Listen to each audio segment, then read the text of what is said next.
కాంగ్రెస్ అధ్యక్షుడు రాహుల్ గాంధీ తన స్వంత నియోజకవర్గమైన అమేథీ నుంచి మరోసారి పోటీకి దిగారు. ఇటీవలే ఎంపీ అభ్యర్థిగా నామినేషన్ కూడా దాఖలు చేశారు. అయితే రాహుల్ నామినేషన్ పరిశీలనను అమేథ్ రిటర్నింగ్ అధికారి రామ్ మనోహర్ మిశ్రా ఏప్రిల్ 22కు వాయిదా వేశారు. రాహుల్ నామినేషన్లో అనేక వ్యత్యాసాలు ఉన్నాయంటూ అమేథీ స్వతంత్ర అభ్యర్థి ధ్రువ్లాల్ ఫిర్యాదు చేశారు. ఈ నేపథ్యంలో నామినేషన్ పత్రాల పరిశీలనను వాయిదా వేసినట్లు మిశ్రా వెల్లడించారు.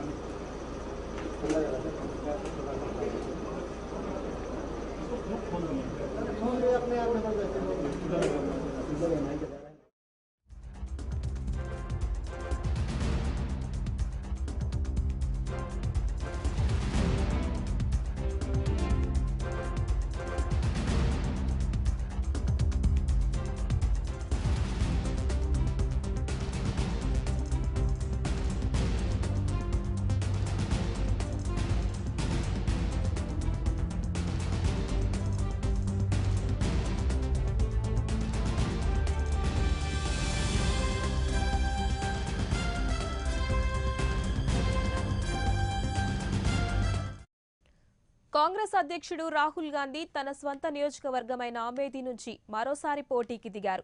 ఇటీవలే ఎంపీ అభ్యర్థిగా నామినేషన్ కూడా దాఖలు చేశారు. అయితే రాహుల్ నామినేషన్ పరిశీలనను అమేథీ రిటర్నింగ్ అధికారులు రామ్ మనోహర్ మిశ్రా ఏప్రిల్ 22కు వాయిదా వేశారు.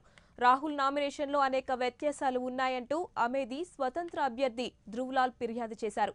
ఈ నేపథ్యంలో నామినేషన్ పత్రాల పరిశీలనను వాయిదా వేసినట్లు మిశ్రా వెల్లడించారు.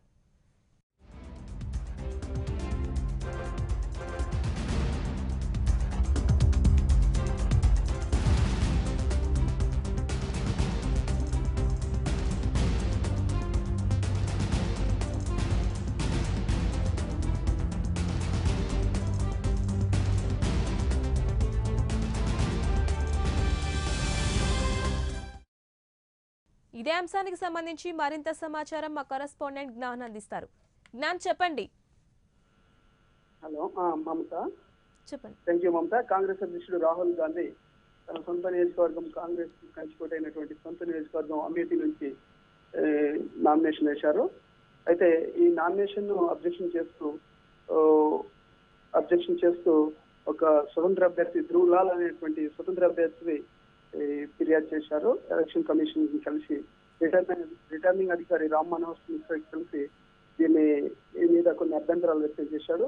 అయితే దాని మీద 3 అభ్యంతరాలు వ్యక్తం చేశాడు. ముఖ్యంగా రాహుల్ నామినేషన్ లో అయితే ఫస్ట్ వచ్చేసి రాహుల్ గాంధీకి చెందినటువంటి ఒక యూకే కంపెనీలో బ్రిటన్ పౌరుడిగా రాసి ఉందని చెప్పేసి అబ్జెక్షన్ చేస్తున్నారు. అయితే ఆయనకు పౌరసత్వం యూకే పౌరసత్వం ఎలా వచ్చింది, ఆయన భారత పౌరుడు అయినప్పుడు యూకే పౌరసత్వం ఎలా వచ్చింది, ఎలా ఆయన భారత పౌరుడు అయినాడు అని చెప్పేసి ఒక అబ్జెక్షన్ చేసినాడు. అయితే రెండవది వచ్చేసి యూకే కంపెనీకి చెందినటువంటి ఆస్తులను ఆయన వెల్లడించలేదని చెప్పేసి ఇంకో అబ్జెక్షన్ చేశాడు.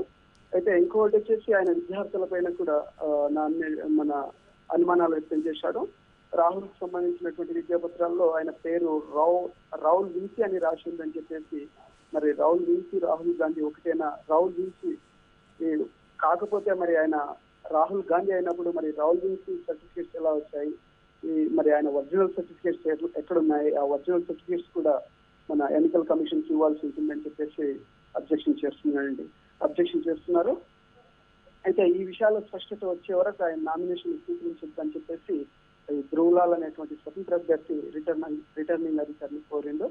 ఈ కాంగ్రెస్ కు కంచుకోట అయినటువంటి రాహుల్ గాంధీకి ఈసారి మరి అసలు ఈ నామినేషన్ పత్రాలను ఈ ఎన్నికల అధికారి రిటర్నింగ్ అధికారి రామ్ మనోహర్ మిశ్రా పరిశీలించకుండా ఆయన 22వ తేదీకి వాయిదా వేశాడు. 22వ తేదీ రోజు రాహుల్ గాంధీకి సంబంధించినటువంటి నామినేషన్ ను పరిశీలిస్తామని చెప్పారు. మరి 22వ తేదీ వరకు ఈ విషయంలో టెన్షన్ కొనసాగుతుంది రాహుల్ గాంధీకి సంబంధించి కాంగ్రెస్ పార్టీలో.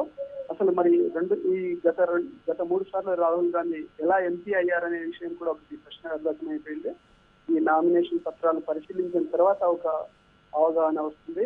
కాంగ్రెస్ పార్టీలో ఏం జరుగుతుంది అనేది కాంగ్రెస్ పార్టీకి అసలు ఇది ఏమైనా ఆయన నామినేషన్ కనుక తిరస్కరణకు గురైతే మాత్రం ఇది చాలా ప్రాబ్లం అయ్యే ఇష్యూ వచ్చింది. మరి గత 2-3 సార్లు ఆయన ఎంపీగా ఎలా కొనసాగాడనేది కూడా మరి దానిపైన అబ్జెక్షన్స్ లేవనిస్తారు.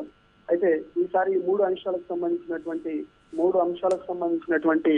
ఈ అబ్జెక్షన్స్ సంబంధించినటువంటి ఈ క్లారిటీ వచ్చిన తర్వాతే ఆయన నామినేషన్ పరిశీలించాలని చెప్పేసి ఈ స్వతంత్ర అభ్యర్థి ధ్రువ్ లాల్ ఫిర్యాదు చేయడంతో ఇది పెద్ద ఇష్యూగా మారే అవకాశం ఉంది Mamata. Right, thank you Gyanchand.